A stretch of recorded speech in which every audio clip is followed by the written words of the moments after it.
The autumn rain fell upon Thornwood Manor like a penitent's tears, soft and unceasing, darkening the ancient stones until the great house seemed to emerge from the very mist that clung to the Yorkshire moors. It was a lonely place in late October, made lonelier still by the silence that inhabited its corridors, not the comfortable quiet of a well-ordered household, but the heavy, oppressive silence of secrets kept and words unspoken. In the east wing, behind a door of solid oak reinforced with iron hinges that had not opened in 3 years, lived Viscount Adrian Ashford, master of Thornwood and all its lands, a man who had transformed his chambers into a tomb for the living. The door itself had become an object of legend among the staff, who spoke of it in hushed tones when they thought themselves unobserved that formidable barrier, with its heavy lock, that the Viscount had installed himself in the dark days following his return from the accident, his face bandaged, his instructions delivered through gritted teeth to the carpenter, who had worked with trembling hands under that terrible, pain-filled gaze. 3 years had passed since that door had closed, 3 years during which the Viscount had not emerged, not even once, receiving his meals through a small panel that opened only when the corridor was confirmed empty, conducting all estate business through written correspondence delivered by his valet, existing as little more than a ghost in his own home. The servants whispered, of course, as servants always do, about the scars that must be terrible beyond imagining, about the limp that had ended his riding, about the darkness of spirit that had descended upon a man once known for his vigor and sharp wit. Yet it was not the Viscount alone who haunted Thornwood's halls. Lady Catherine Ashford, his wife of 3 years and 3 months, moved through the manor like a figure in a painting, beautiful, composed, and utterly still in her loneliness. She was a woman of 27, with dark hair that she wore simply, and eyes of that particular grey that shifts between storm and dove depending on the light. Each morning she walked the corridor to her husband's chambers, her footsteps soft upon the Persian runner, carrying a letter written in her careful, elegant hand. She would pause before that locked door, her fingers resting briefly against the wood, as though she might feel some warmth from the other side, some sign of the man who lived beyond it. Then she would bend gracefully and slip the letter beneath the door, watching as it disappeared into the darkness of the gap, like a prayer offered to an indifferent heaven. The household pitied her, this neglected wife who maintained her dignity in the face of such peculiar abandonment, who managed the estate with quiet competence, who never complained or wept where others might observe. They did not know, could not know, that inside her chambers at night, Catherine would sit by her window and wonder if she had ever truly been married at all, or if the entire arrangement had been nothing more than an elaborate performance that had ended the moment her husband locked himself away, leaving her neither wife nor widow, but something suspended painfully between. But before our lover's fate is revealed, subscribe so you never miss a chapter of romance and scandal, and tell us in the comments, where are you watching from? Now, let's begin. Catherine had not wanted the marriage, not truly, though she had accepted it with the quiet grace expected of a gentlewoman whose family fortunes had declined and whose prospects had narrowed to this single opportunity, a union arranged between her father and the late Viscount Ashford's solicitors, a transaction of property and bloodlines in which affection was considered a pleasant possibility but hardly a requirement. She had arrived at Thornwood Manor 3 years and 3 months ago, in the full bloom of July, when the gardens were alive with roses and the moors stretched green and gold beneath endless skies, and she had met her betrothed in the formal drawing-room where he had stood with his back to the light, a tall figure with dark hair and darker eyes, his bow precise, his words polite, his entire manner communicating a careful, cultivated distance that had made her understand immediately that whatever this marriage would be, it would not be born of passion or even particular preference on his part. Adrian had been courteous during their brief engagement, correct in every particular, but there had been no warmth in his correctness, no curiosity about the woman he was binding himself to for life. He had inquired after her comfort, ensured her rooms were prepared to her satisfaction, and discussed settlements and arrangements with her father's representative, but he had never once asked her what she hoped for, what she dreamed of, what she feared in coming to this strange house to marry a stranger. Their wedding had been a small affair, attended by distant relations and local gentry who had come more out of obligation than celebration, and their wedding night had been much like their courtship proper, passionless, a duty discharged without cruelty, but equally without tenderness, leaving Catherine to lie awake afterward, wondering if this careful emptiness was to be the shape of all her days. In the weeks that followed, they had established the patterns of a polite cohabitation, formal dinners where they discussed estate matters and weather, separate chambers connected by a door that remained perpetually closed, occasional rides where Adrian would help her mount and then ride ahead, always just slightly out of reach. She had told herself that affection might grow in time, that patience and kindness on her part might gradually thaw the ice of their arrangement, and she had set herself to learning the management of Thornwood, to winning the respect of the household staff, and to making herself useful and unobtrusive, hoping that her husband might one day look at her and see not merely a wife acquired through obligation, but a woman worthy of his regard. She had been young enough then to believe that hope alone might be sufficient, that her quiet devotion might eventually earn what had not been freely given. But she had not anticipated the accident that would come 3 months into their marriage, nor the locked door that would follow, transforming their cold union into no union at all. Now, standing in the present autumn rain, Catherine bent once more before that unyielding oak barrier and slipped her daily letter into the darkness beneath, watching it disappear as all the others had disappeared, unanswered, unacknowledged, received into a silence that had become the defining feature of her married life. The accident came on an October morning much like this one, 3 months into their marriage, when the hunting party had assembled at dawn with horses steaming in the cold air and the hounds eager,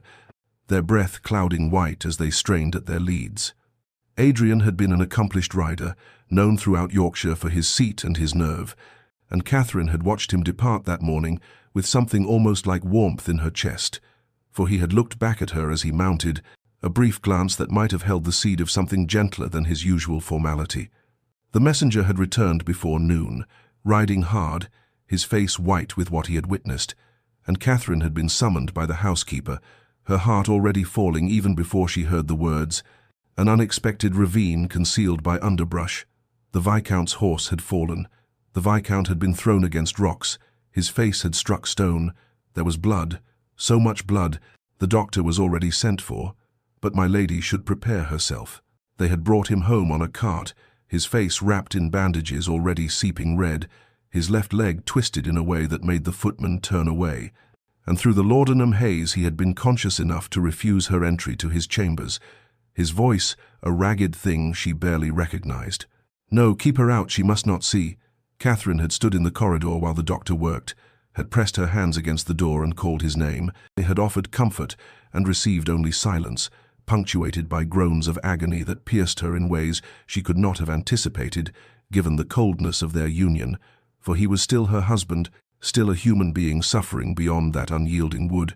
and she found she possessed a capacity for concern that their brief, distant marriage had not yet extinguished.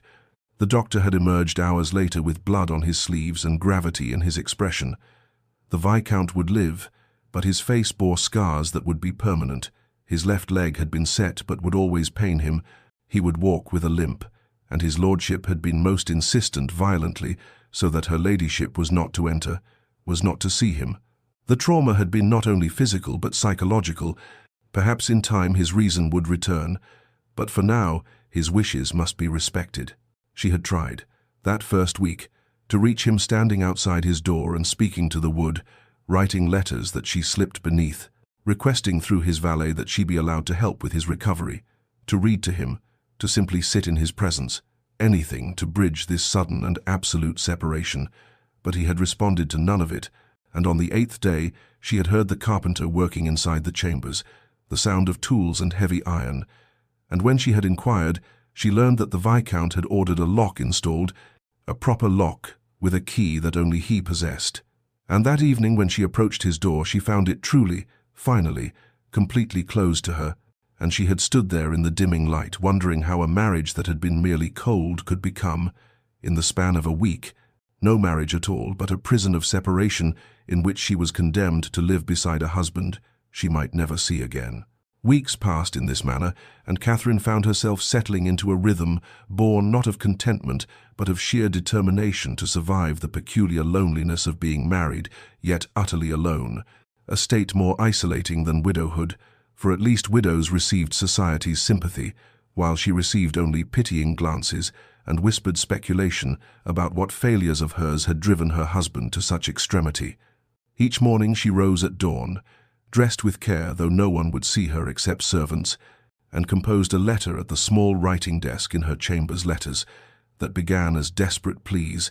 and gradually transformed into something gentler, more patient, the chronicles of daily life that demanded nothing and offered everything. She wrote of the estate, the tenants' concerns, the harvest reports, the repairs needed on the north cottages, the accounts that required his attention, presenting these matters with clarity and her own recommendations, effectively managing Thornwood in his stead, though she signed nothing, decided nothing final, always deferring to his authority even as he exercised it only through absence. She wrote of the weather, how the autumn mists clung to the moors each morning, how the oaks in the park were turning copper and gold, how the first frost had come and silvered the lawns, how the rooks gathered in the elms at dusk, small observations that might have seemed trivial, except that they were her attempts to share the world with him, to give him windows when he had locked himself away from all light. She wrote, occasionally, carefully, of her concern for his welfare. Was he eating sufficiently? Was his leg paining him? Would he permit the doctor to call? Might he need books or anything else that she could provide? Questions posed gently, without accusation, without demands, merely offerings of care that she folded into cream-colored paper and slipped beneath his door each morning before the household fully woke. After delivering each letter, she would proceed to the library, a long room with tall windows overlooking the gardens, separated from Adrian's chambers by only a single wall, and there she would spend her mornings reading, managing correspondence, reviewing the household accounts, always conscious that he was there, just beyond that wall, so close and yet unreachable, as if he inhabited not merely another room, but another realm entirely. The servants treated her with a deference edged with pity that made her want to scream, for she was neither widow nor wife but something suspended between states, a viscountess who commanded the household yet had no access to the viscount, and she knew they whispered about her in the kitchens, wondered what she had done or failed to do to merit such abandonment, speculated about whether she would seek an annulment or simply fade into the half-life of permanent separation. But Catherine had discovered within herself a stubbornness she had not known she possessed, a refusal to accept that the locked door was the end of everything she had married. Adrian, for practical reasons, true, but she had also harbored hopes, small and carefully guarded, that they might build something meaningful together, and those hopes had not died with his seclusion, but had instead transformed into a quieter, deeper determination. She would not abandon him as he had abandoned her, would not cease reaching toward him, even if her hands met only wood and iron and silence, would not stop writing letters, even if they vanished into darkness and were never answered. For what else could she do? What else did she have except this daily ritual of connection attempted if not achieved, this insistence that a marriage existed even when one party refused to inhabit it? Adrian heard her footsteps each morning, the soft whisper of skirts against carpet, the measured pace that stopped just outside his door, and then the silence as she knelt. He imagined her kneeling, though he could not see to slide the letter beneath the narrow gap between door and floor, and he would wait, barely breathing, until her footsteps retreated before he moved from where he stood, pressed against the wall like a man hiding from executioners, waited until he was certain she had gone, before he approached the door and retrieved the cream-colored paper that had become his only connection to a world he had renounced. He read every letter, sometimes immediately, sometimes after hours of staring at the folded paper as if it might burn him, but always he read them, standing by the window where the light was strongest, his fingers, the only parts of him that remained unmarred, tracing her careful handwriting as if he could absorb something of her through the ink and paper, as if words could substitute for the presence he denied himself and denied her, though he told himself, endlessly, obsessively, that his denial was mercy, that his locked door was an act of love rather than cowardice. Asterisk. She must not see what I have become. Asterisk, he thought each morning when her shadow appeared beneath his door, that slim line of darkness that announced her presence as surely as a herald, and he would move to the door and stand there, his ruined face inches from the wood, his hand rising to touch the panel where he imagined her hand rested on the other side, separated by oak and iron, and his own implacable will, and sometimes he heard her breathe, thought he heard her breathe, or perhaps he only imagined it. But in those moments, the temptation to unlock the door nearly unmanned him entirely. The mirror in his chambers had been covered with cloth after the first week, after he had looked upon his reflection and seen not Catherine Ashford, but some gothic horror. The left side of his face, a landscape of red and purple scarring that pulled his eye downward and twisted his mouth into a permanent suggestion of a sneer. The proud straight nose now crooked, the smooth skin of his temple and cheek replaced by tissue that resembled melted wax, grotesque and shocking and utterly irreversible, according to the doctor who had dared suggest that her ladyship's presence might comfort him, as if Catherine should be subjected to this monstrosity, as if she should be asked to look upon him with anything other than revulsion or,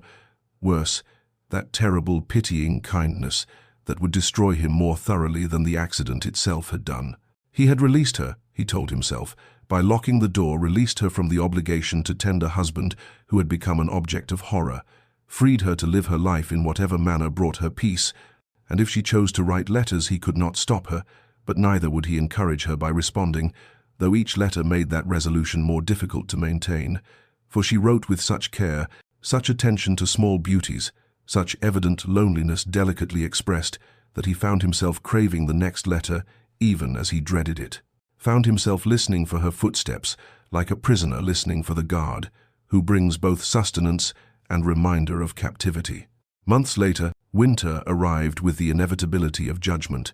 transforming Thornwood Manor into a landscape of whites and greys, where the bare trees etched stark patterns against leaden skies and snow, muffled the world into a silence that seemed to Catherine both beautiful and oppressive, another layer of isolation added to the one she already endured.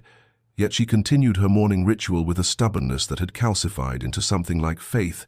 though faith in what she could not have precisely articulated faith, perhaps that persistence itself had value.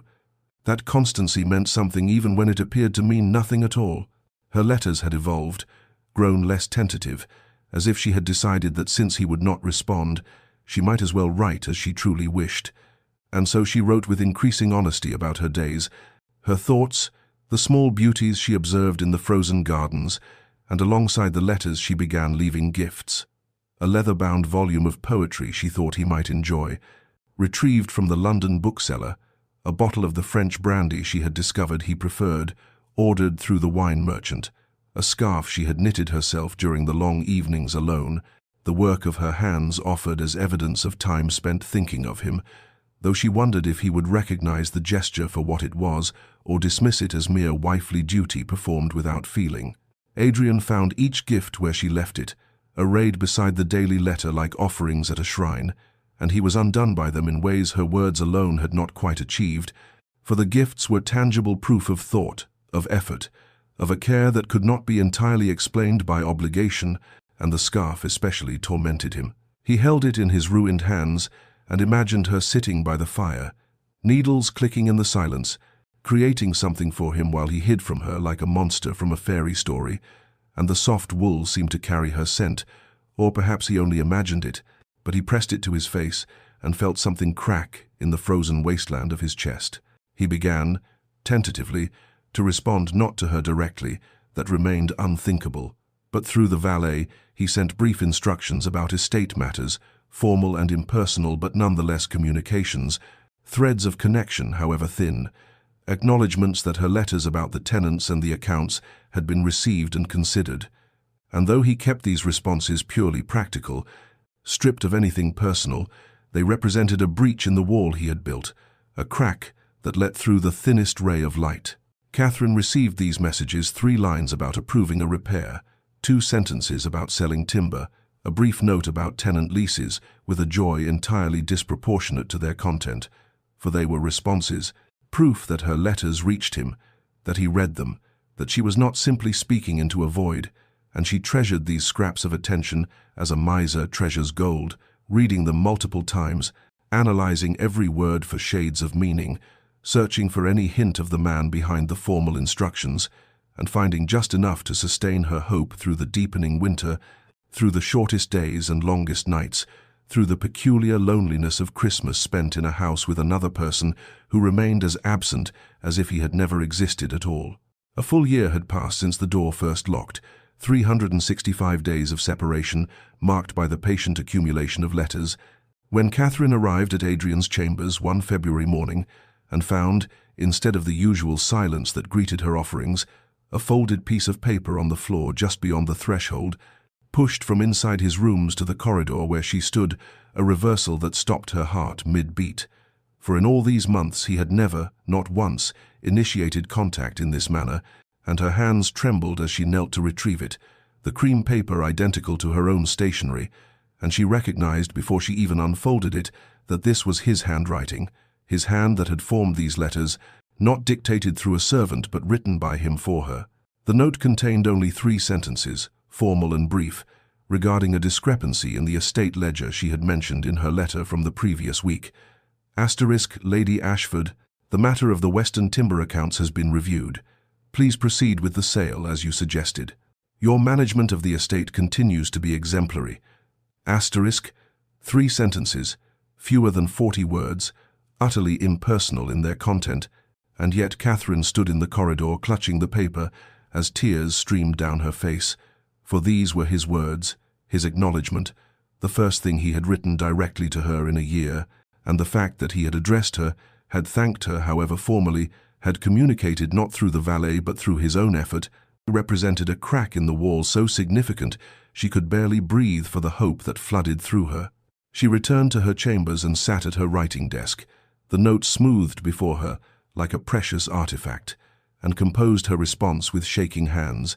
taking care to match his formal tone while infusing her words with warmth, writing about the timber sale and the accounts but adding observations about the snow in the gardens, the birds that had appeared at the window that morning, small personal details offered carefully, testing the boundaries of what he might accept, and she ended with a simple expression of gratitude for his response, nothing effusive or demanding, merely an acknowledgement that she had received his words and treasured them, though she did not write the word Times treasured *, for that would be too much, too revealing, and so she wrote instead that she was pleased to have his guidance, though pleased was entirely inadequate to describe the wild joy that made her hands unsteady as she formed each letter. She left this response at his door within the hour, unable to wait until the following morning, and resumed her day in a state of distraction, her mind returning again and again to those 3 sentences, analyzing each word, wondering if she had imagined the slight softening in the final line. The word Times continues, Times suggesting he had been aware all along of her work, had been watching in his way, had perhaps valued her efforts even when he could not bring himself to say so, and that night she slept with his note beneath her pillow, a talisman against the loneliness that had been her companion for so long, and when she woke the next morning, she found another note waiting, this one slightly longer, responding to her observations about the snow, and she understood with a clarity that stole her breath that something had shifted, that a door, not the physical door that remained locked, but some internal barrier had opened just enough to let through the possibility of connection, and she seized that possibility with both hands, writing back immediately, and thus began the tentative correspondence that would, in time, transform them both. Their correspondence developed through the remaining winter months with a momentum that felt to Catherine like watching ice begin to thaw, the letters arriving now with regularity, sometimes twice in a single day, and Adrian's words gradually lengthened, expanded, grew less guarded, the formal structure that had characterized his first notes giving way to something more natural, more revealing, as if he were slowly remembering how to speak to another human being after his long silence. They discussed books, Catherine mentioning a novel she had been reading, and Adrian responding with his own thoughts on the work, then recommending another volume, and soon they were engaged in a literary conversation that ranged from poetry to philosophy, from history to the natural sciences, and Catherine discovered that her husband possessed a mind of remarkable depth and breadth, that the cold, distant man she had married 3 years prior had been hiding not just his face but his entire self, all the complexity and intelligence and feeling that now spilled across the pages he slid beneath his door. They debated the merits of various philosophers, argued gently about interpretations of Shakespeare's tragedies, discussed the agricultural improvements being implemented across England and whether such changes were entirely beneficial or came with hidden costs, and these conversations conducted entirely through ink and paper, with sometimes hours or days between response and reply, felt to Catherine more intimate than any spoken exchange she had experienced in her life, for writing allowed a vulnerability that speech did not, the careful selection of words, the ability to express thoughts fully without interruption, the permanent record of feelings that might have evaporated in the air between two people, but instead remained fixed on paper, readable again and again, proof that these thoughts had been thought and these feelings felt. Catherine recognized, with a clarity that made her heart ache with both joy and sorrow, that this was the courtship they had never had, that Adrian was wooing her through words in a way he had never attempted in person, and she responded in kind, letting her own personality emerge more fully in her letters, her humor and her observations, and her quiet strength, all the things she had kept carefully hidden during their brief, formal marriage, and she sensed him responding to this revelation of her true self, his letters growing warmer in tone if not yet in explicit content, for they still avoided anything too personal, still skirted around the edges of their situation, the locked door and the separation and the years of silence. As if by unspoken agreement, they had decided that these practical matters need not intrude upon the world they were building together in their correspondence, a world where they could be simply two minds meeting, two souls discovering each other without the complications of bodies and appearances and all the pain that attended physical reality. Adrian found himself living for these exchanges, his days organized around the arrival of her letters and the composition of his responses, hours spent at his desk drafting and redrafting his words, trying to express thoughts he had kept locked away as firmly as he had locked his door, and he realized, though he could not yet have admitted it even to himself, and that he was falling in love with his wife through this strange, constrained medium, that the woman who emerged from these letters was someone he wanted to know more deeply than he had ever wanted anything, and the door that separated them seemed simultaneously insurmountable and increasingly absurd, a barrier that protected him from her imagined horror at his appearance, but also prevented the very connection he craved with an intensity that bordered on physical pain. As spring arrived at Thornwood Manor, bringing with it the tender green of new leaves and the soft insistence of warmth after winter's long grip,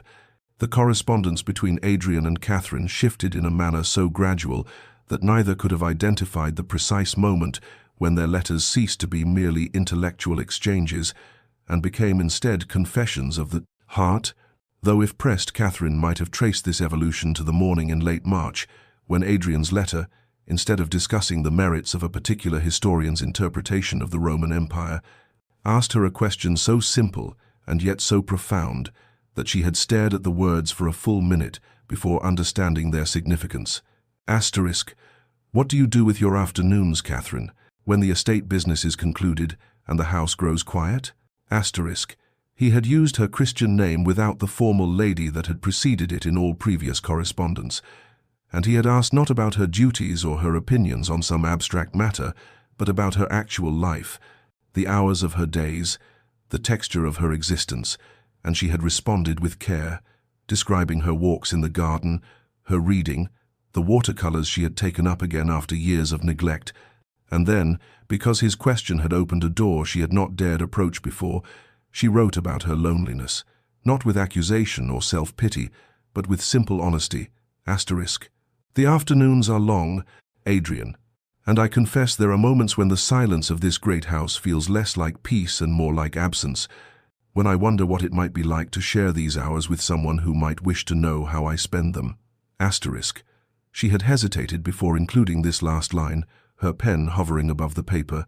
wondering if she was pushing too far, too fast, but she had sealed the letter before caution could overtake courage, and his response had come within hours, faster than usual,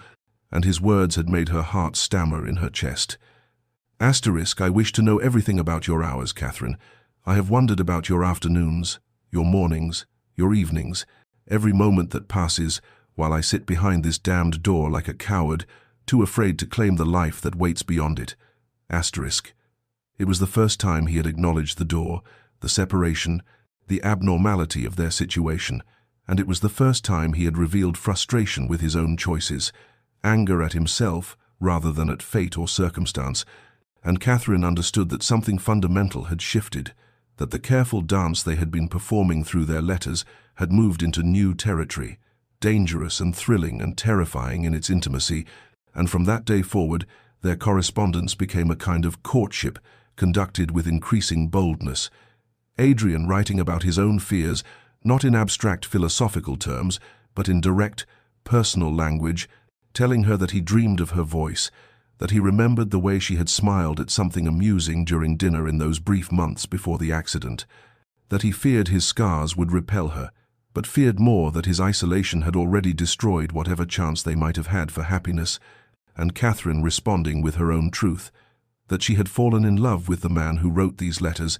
that she knew his soul now in ways she never could have known it, through mere physical proximity, that his scars could mean nothing to her when his words had already shown her the beauty of his mind and heart, and the household staff, who had grown accustomed to the strange arrangement of their master and mistress, began to notice that Lady Catherine moved through the manor with a lightness that had been absent for years, that she smiled more readily, that she seemed to glow with some inner radiance that transformed her from merely pretty to genuinely beautiful, and they whispered among themselves that perhaps the lady had taken a lover, for what else could explain this sudden joy, not understanding that she had indeed fallen in love, but with her own husband, and that he had fallen equally in love with her, and that they were conducting their affair through paper and ink, consummating their devotion through words that could not touch, but somehow conveyed more tenderness than any physical caress they had yet shared. The fever came upon Catherine in early May, 2 years and 3 months after the door had first locked, arriving with the sudden violence of a spring storm that had no respect for the fragile happiness she and Adrian had been building through their letters, and it began as nothing more than a headache and slight chill that she dismissed as fatigue from overseeing the planting of the kitchen gardens. But by evening she was trembling so violently that her maid had to help her to bed, and by the following morning her skin burned with a heat that seemed to come from some furnace deep within her body. And the doctor was summoned from the village, his grave expression as he examined her sending the household staff into whispers of concern and fear, for fever was a common enough visitor to English manor houses, but one that left as often with a life claimed as with a patient restored. And Adrian, in his chambers, heard the unusual commotion in the hallway, and the rapid footsteps and hushed, urgent voices, and when his valet knocked to inform him that Lady Catherine had taken seriously ill, something seized in his chest like a fist closing around his heart, and he crossed immediately to the door that connected his chambers to the corridor, pressing his ear against the wood, as he had done countless times over the past 2 years, but this time listening not for her morning footsteps, or the soft sound of a letter being slid beneath his door, but for any information about her condition, any fragment of conversation that might tell him whether she would live or die. And for 3 days he remained there, sleeping only in brief intervals on the floor beside the door, listening as the doctor came and went, as the maids carried water and linens, as the housekeeper's voice directed the nursing efforts with calm efficiency. And on the second night he heard Catherine in her delirium, her voice high and strange and broken by fever, calling out words he could not quite discern, and then, clear as a bell through the heavy oak, he heard her call his name Adrian, not with fear or accusation, but with longing, with need, with a vulnerability that shattered something fundamental inside him, and his hand went to the door handle, closed around the cold metal, his entire body trembling with the effort of confronting the choice that stood before him, and he remained frozen there for what might have been minutes or hours, his hand on the handle and his forehead pressed against the wood, wanting with an intensity that bordered on madness to open the door, to go to her, to take her hand and tell her he was there, that she was not alone, but unable to move, unable to turn the handle, because the fear that had kept him imprisoned for 2 years still had its claws in him, the terror that she would look upon his ruined face and recoil, that the intimacy they had built through letters would dissolve the moment physical reality intruded, and he hated himself with a purity of loathing he had never experienced, even in the darkest days after his accident, hated that he was such a coward that he could not go to his own wife when she called for him in her illness, could not offer her even the comfort of his presence when she might be dying mere yards away from where he stood, paralyzed by vanity and fear, and he paced his chambers like a caged animal, back and forth, his limp more pronounced due to agitation, his hands pulling at his hair, his breath coming in ragged gasps, and the battle that raged within him was between the man he had become isolated, afraid, ruled by shame, and the man he wanted to be, the man Catherine's letters had shown him he might still become, if only he could find the courage to step beyond the prison of his own making. On the 5th day, when the fever finally broke and Catherine woke to find herself weak as a newborn lamb, her nightgown damp with the sweat of crisis past, and her throat raw, and her limbs trembling with the effort of simply sitting upright against the pillows her maid had arranged, the first thing she thought of was not her own relief at having survived, nor gratitude for the doctor's skill or the staff's devoted nursing, but rather the fact that during her delirium she had called for Adrian and he had not come, and this knowledge settled into her chest, not with anger or even disappointment, for she had long ago accepted the parameters of their strange marriage, but with a clarity that felt like the fever had burned away all pretense and left only truth, raw and undeniable, and she understood with sudden and complete certainty that she could not continue as they had been, that something had to change or break or end, that 2 years of letters, however tender, however intimate, could not substitute for a life actually lived together, and so when her maid had left her with tea and toast that she was too weak to eat, Catherine reached for her writing desk with shaking hands and pulled forth paper and pen, and she began to write a letter unlike any she had sent before, without careful construction or diplomatic phrasing or the protective distance she had always maintained, but instead with the kind of honesty that only comes when one has looked at death closely enough to see one's own reflection in its eyes and realize that time is not infinite,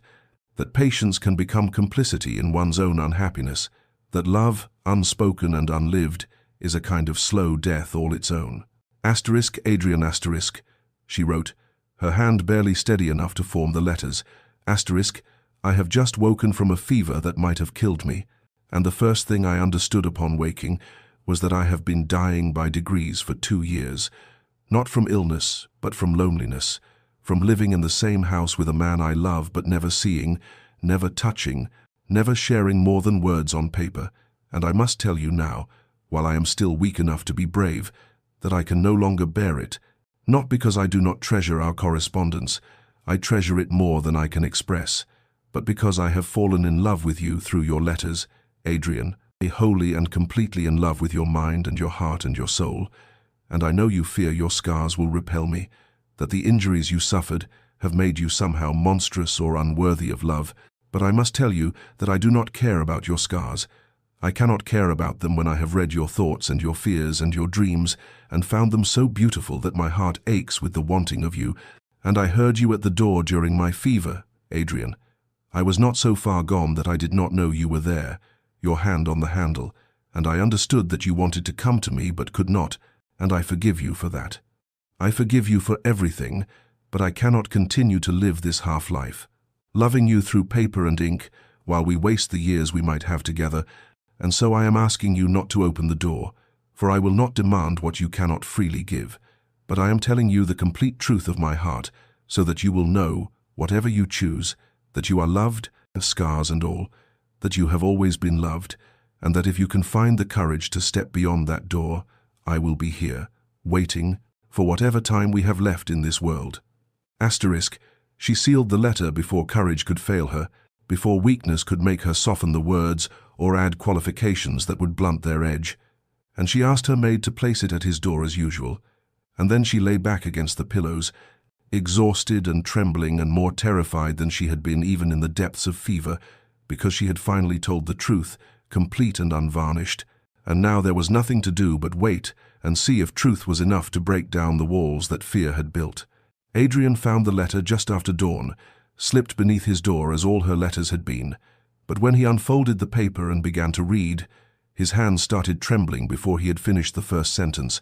and by the time he reached her confession of love, his vision had blurred, with tears he had not shed since the day of the accident, and he read the letter again immediately, then a third time, then a fourth, each reading peeling away another layer of the defenses he had built around himself, the rationalizations and justifications and elaborate architecture of fear that had kept him imprisoned for 2 years. And with each reading, Catherine's words struck deeper, her honest confession of loving him despite his scars, her gentle revelation that she had heard him at the door during her fever, and understood both his desire to come to her and his inability to do so, her forgiveness offered before he had even asked for it, and most devastating of all, her statement that she could no longer bear the half-life they were living, that patience had reached its limit, that time was not infinite, and he understood, with sickening clarity, that his isolation, which he had always told himself was an act of mercy to spare her from his monstrous appearance, had in fact been the deepest cruelty, that by hiding himself away he had not protected her, but rather condemned her to a loneliness as profound as his own, perhaps more so because she had chosen to stay, to write, to love, while he had chosen only to hide. And the self-loathing that had sustained his isolation for 2 years transformed in that moment into something else, a fury at himself for wasting so much time, for causing her so much pain, for being too much a coward to accept the love she was offering. And he crossed to the mirror that he had covered with cloth on the day he first locked himself away, and he tore the cloth down and forced himself to look at what he had become, the scar that ran from his left temple down across his cheek to his jaw, the way it pulled his mouth slightly to one side, the matching scar on his neck where the boar's tusk had caught him as he fell. And yes, the scars were ugly, disfiguring, permanent, but as he stared at his reflection, he remembered Catherine's words, "Times I have read your thoughts and your fears and your dreams, and found them so beautiful that my heart aches with the wanting of you times." And he understood suddenly that she was right, that the scars were nothing, that they had never been the real barrier,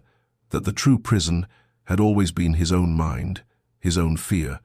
his own inability to believe himself worthy of love. And he stood there before the mirror as morning light slowly filled his chambers,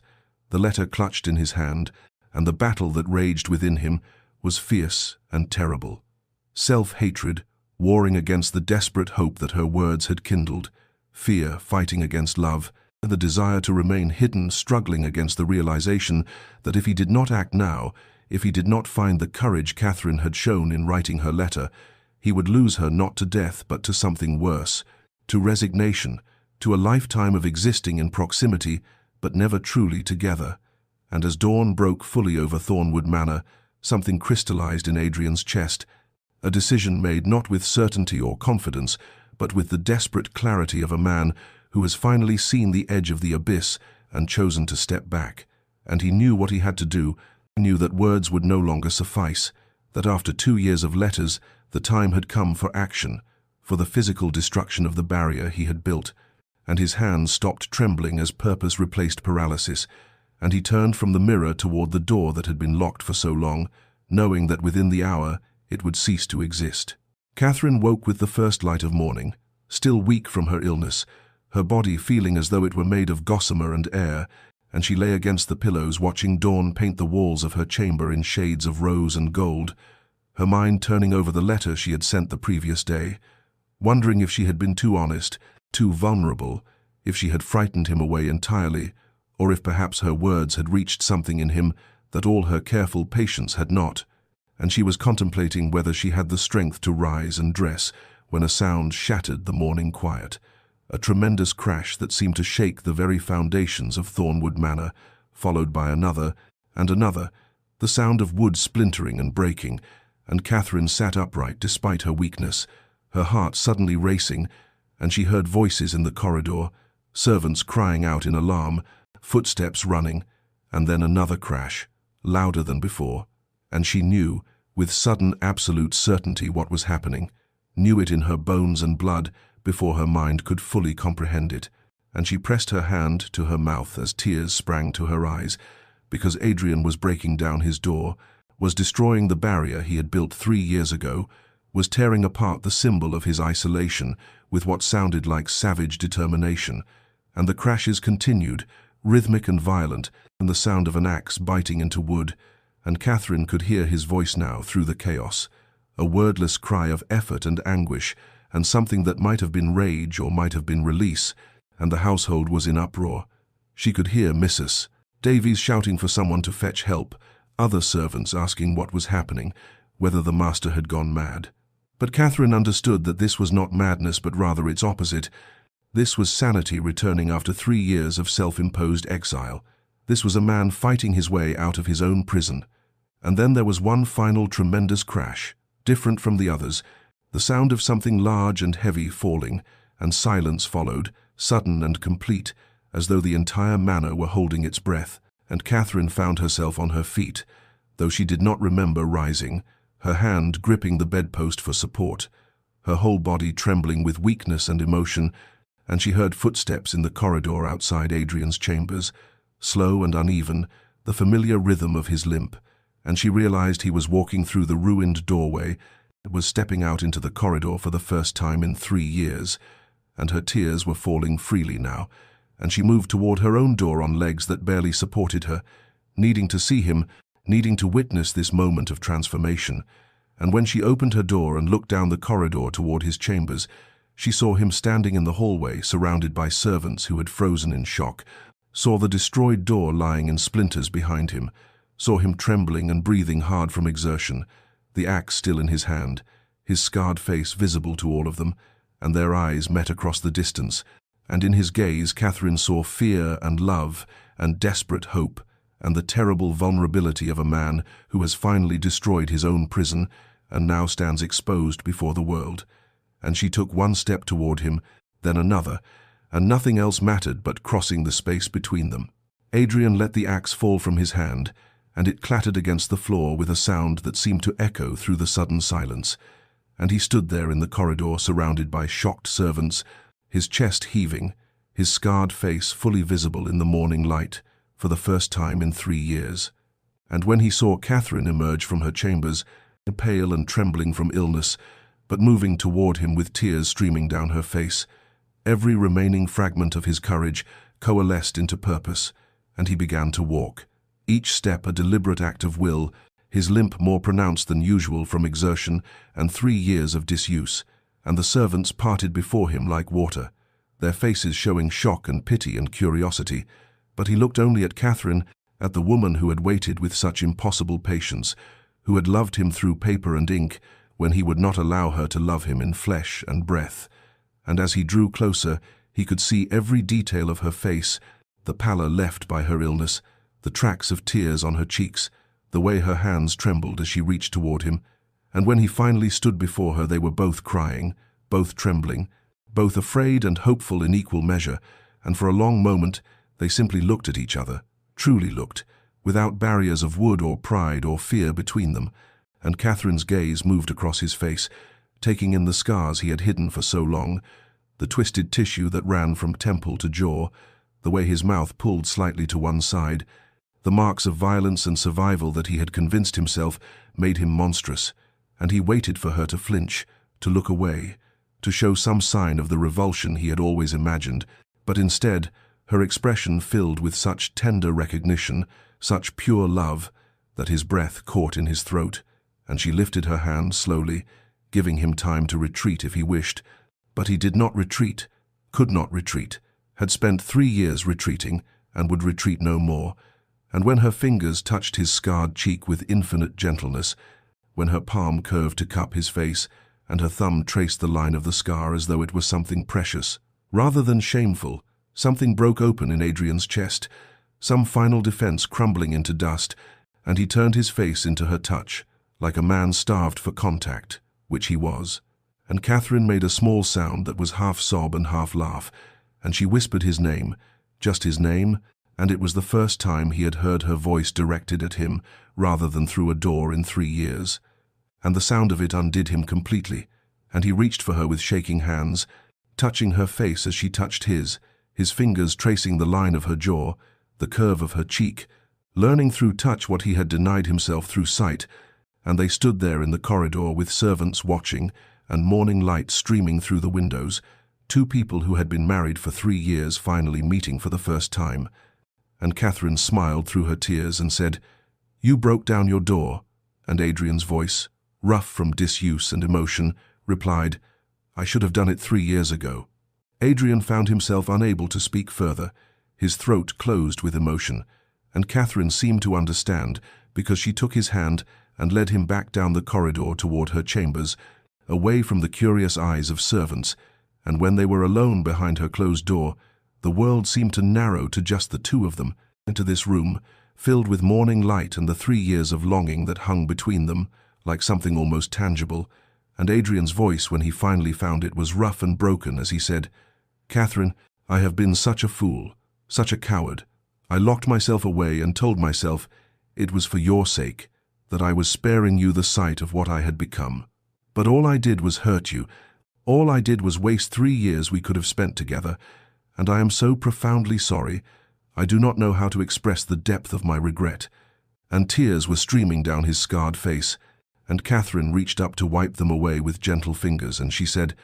"Stop, please stop. There is nothing to forgive. You were in pain and you did what you thought you must to survive it. We cannot reclaim the time that has passed, but we have all the time ahead of us, and that is what matters now." But Adrian shook his head and continued, his words tumbling out after 3 years of silence. "I read every letter you wrote, every single one. I would wait for the sound of your footsteps, and then I would retrieve your letters from beneath the door, and I would read them over and over until I had memorized every word, and through your words I came to know you, truly know you. And I fell in love with you, Catherine. I fell in love with your patience and your kindness and your intelligence and your hope. I fell in love with the woman who would not abandon me, even when I tried to abandon her. And when you were ill and I heard you calling for me through the door, I nearly broke then. I stood with my hand on the lock, and I wanted desperately to go to you, but I was still too much of a coward. And then your last letter, your beautiful, honest letter. It broke through every defense I had built, and I realized that my isolation had become a greater cruelty than my scars could ever be." And Catherine was crying now too, and she took both his hands in hers and said, "I fell in love with you too, through ink and paper. I fell in love with your mind and your soul. You wrote to me about books and philosophy, and I saw the man you truly are beneath the scars you think define you. And Adrian, my dearest Adrian, those scars are simply part of you now. They do not diminish you. They do not make you less. They are marks of survival, and they cannot change how I see you." And he pulled her close then, carefully as though she might break, mindful of her recent illness. And she came into his arms without hesitation, and they held each other for the first time in 3 years, for the first time truly ever, and it was both the reunion of long-separated lovers and the beginning of something entirely new. And Adrian buried his face in her hair and breathed in the scent of her and felt her heart beating against his chest. And Catherine's arms tightened around him and she whispered, "You are here, you are finally here." And they stood together in the golden morning light, with 3 years of letters between them and a lifetime stretching ahead. And everything that had been broken was beginning, at last, to heal. The following weeks unfolded like the slow turning of pages in a book long left unread, and Adrian emerged into his own household as though into foreign territory. Each step beyond his former chambers, a small act of courage that Catherine witnessed with patient pride, and at first the servants would stare when he passed, their eyes drawn to the scars that marked his face before they remembered their training and looked away. And Adrian felt each glance like a physical touch, a reminder of the monster he had believed himself to be, but Catherine was always there beside him, her hand in his or her presence at his shoulder, and when he faltered, she would steady him not with words, but with the simple constancy of her faith in him. And gradually the household adjusted, the initial shock fading into acceptance, and then into something warmer as they witnessed the devotion between the Viscount and his lady. And Adrian began to remember what it was to live rather than merely exist, to walk through rooms filled with light rather than to hide in shadow, to speak aloud rather than to communicate only through written words, though the letters continued because some habits were too precious to abandon. And each morning Catherine would find a note tucked beneath her pillow or slipped into her book, small missives that said the things Adrian found easier to write than speak, declarations of love and gratitude and wonder that she had waited for him, and she would write back, leaving her responses in the pockets of his coat or folded into his napkin at breakfast, and this epistolary courtship that had begun through a locked door now became a tender game between them, a private language of paper and ink that belonged to them alone, and they walked the gardens together in the afternoons, Adrian's limp more pronounced on the uneven paths, but Catherine matching his pace without comment, without the pity that would have wounded him, and sometimes she would link her arm through his for balance, and sometimes he would pause to catch his breath, and she would wait beside him, pointing out the first roses or the way the light fell through the trees, giving him time without making him feel diminished. And physical intimacy developed slowly between them. Carefully, each touch a question asked and answered, his fingers learning the curve of her waist as hers learned the landscape of his scars. And there were moments when Adrian would freeze, when old fears would surface and he would pull away, certain that she must be repulsed despite all evidence to the contrary. And Catherine would give him space but never distance. They would wait until he returned to her, as he always did. And one night when she kissed the scarred side of his face with deliberate tenderness, he wept, and she held him and whispered that every part of him was dear to her, that his scars were part of his story and therefore part of what she loved. And trust was rebuilt in these small moments, through patience and presence, and the gradual understanding that love need not be perfect to be real, that healing was not an event but a process, and that they had all the time in the world to learn each other beyond the words they had written, to become in flesh what they had begun on paper. Months passed and spring surrendered to summer, and with the changing season came a transformation not only in Adrian and Catherine, but in their relationship to Thornwood itself. For Adrian had spent 3 years knowing his estate only through ledgers and reports and Catherine's detailed letters, and now he wished to see it through his own eyes, and to meet the tenants whose names he knew, but whose faces had become distant memories, and so they began to ride out together across the lands that were his responsibility and his heritage, Catherine side-saddle on her gentle mare, and Adrian on the stallion he had not ridden since before the accident, his seat less sure than it once was, but determined nonetheless. And their first visit was to the Hendersons' farm on the eastern border, and Adrian felt his stomach clench as they approached, knowing that Thomas Henderson had been with him on the hunt the day of the accident, had witnessed the fall and the blood and the terrible aftermath. And when Thomas came out of the farmhouse, his eyes widened at the sight of the Viscount, and there was a moment of terrible suspended silence before Catherine said something warm about the fields looking prosperous, and Thomas seemed to recover himself and began speaking of drainage issues and crop rotation, and gradually the awkwardness faded, though Adrian could feel the man's eyes drawn again and again to his scars. But Thomas's children had no such restraint, and they stared openly until their mother scolded them, and it was Catherine who knelt down to their level and spoke gently to them, explaining that their lord had been hurt, but was quite well now. And the youngest girl, emboldened, asked if it hurt, and Adrian found himself answering honestly that it had once but did not anymore. And something in that simple exchange broke the tension, and by the time they left the Hendersons' farm, Adrian felt as though he had crossed some invisible threshold, and over the following weeks they visited every tenant, farm and cottage, and each visit became easier than the last, and Adrian began to see that while people might initially react to his appearance, they quickly adjusted, especially when they witnessed the way Catherine looked at him, the obvious devotion between the Viscount and his lady, and there was something powerful in being seen together, in Catherine's hand resting naturally on his arm or her smile when she glanced at him, for her lack of revulsion gave others permission to look past the scars to the man beneath, and Adrian found himself genuinely interested in the lives of these people he had neglected for so long,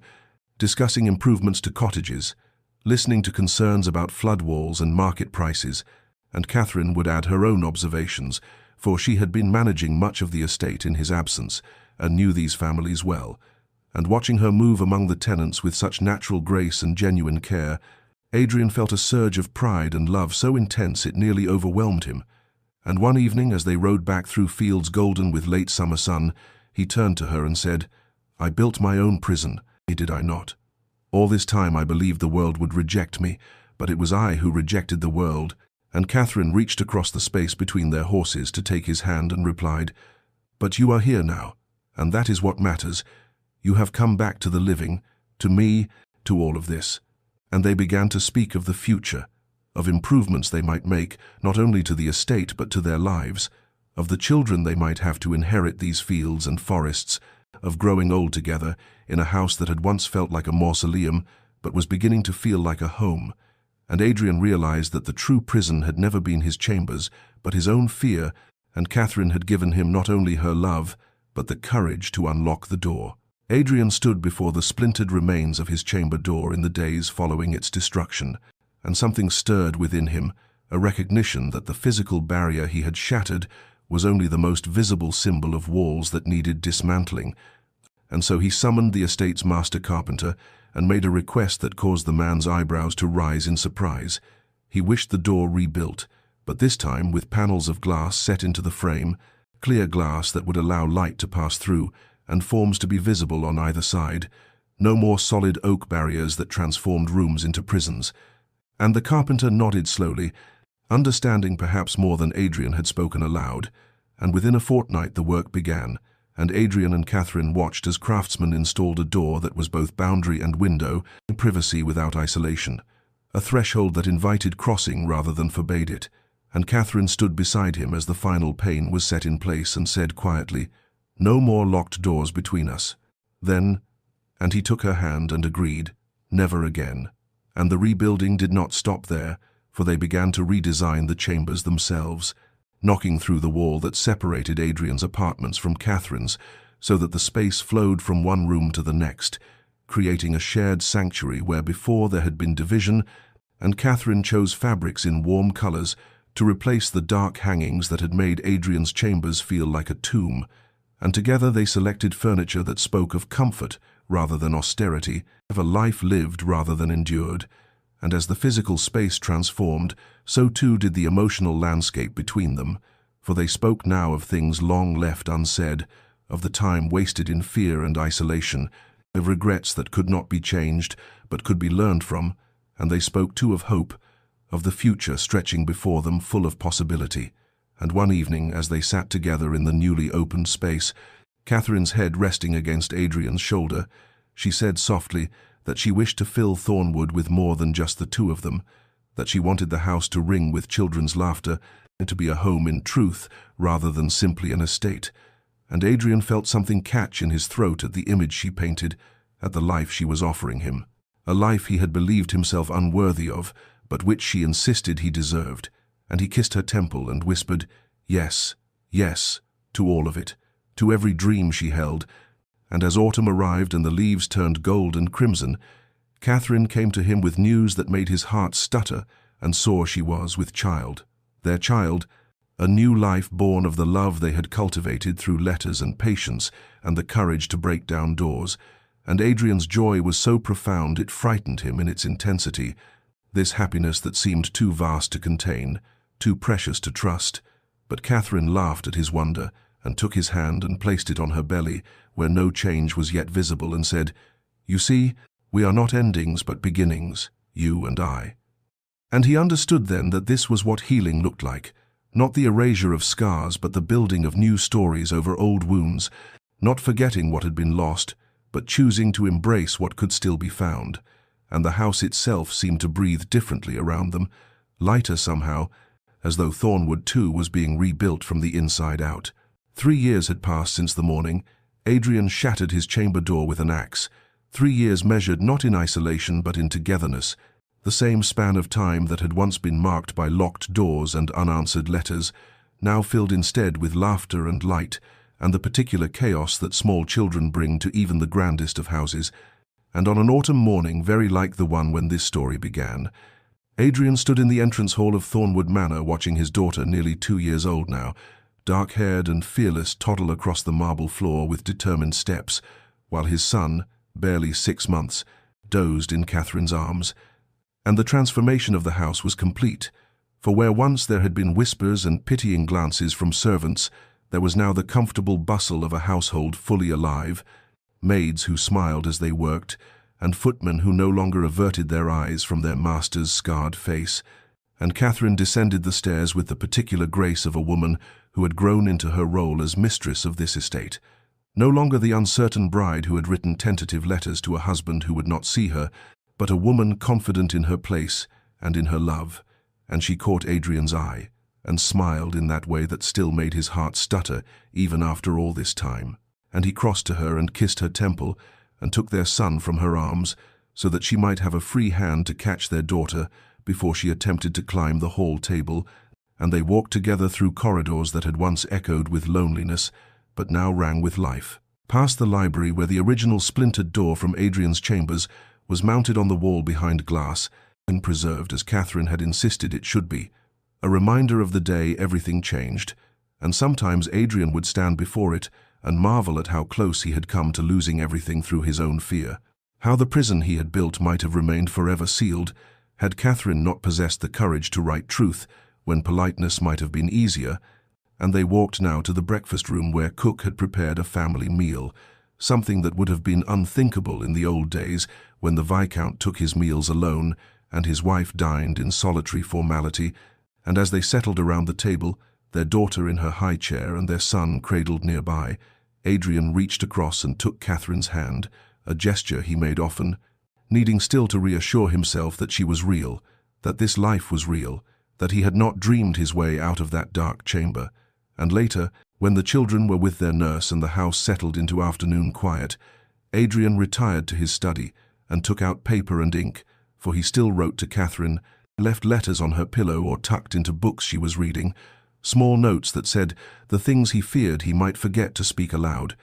expressions of love and gratitude and wonder that she had waited for him, that she had refused to abandon him even when he had abandoned himself. And Catherine treasured each one, kept them in a box inlaid with mother-of-pearl, and sometimes when he could not sleep, he would find her reading them by candlelight,